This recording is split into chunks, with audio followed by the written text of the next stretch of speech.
Ето го. На Релик 1 снимам. Не е издут.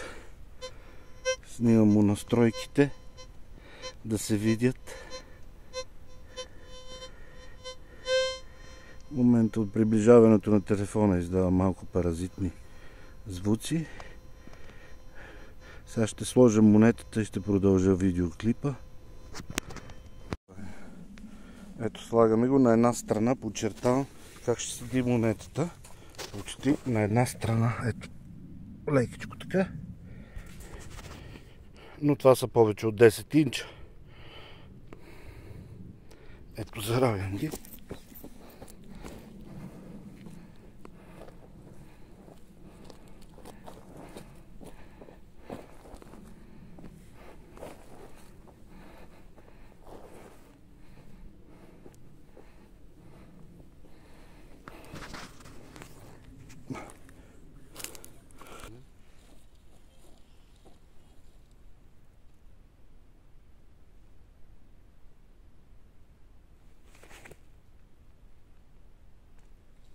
Може се. Парата е спокоен.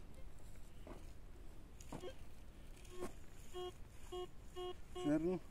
Сега приближаваме монетата.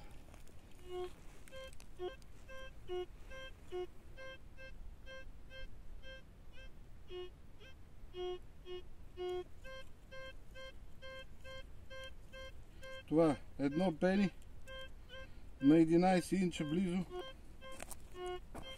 Монетата на една страна.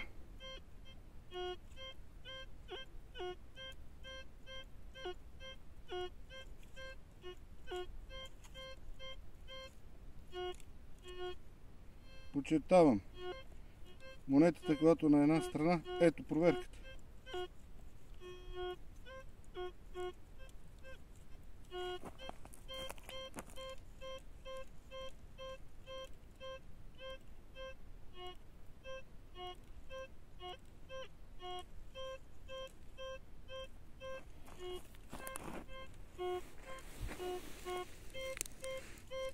Това нещо, ако го хване друга машина, по този начин монетата на една страна,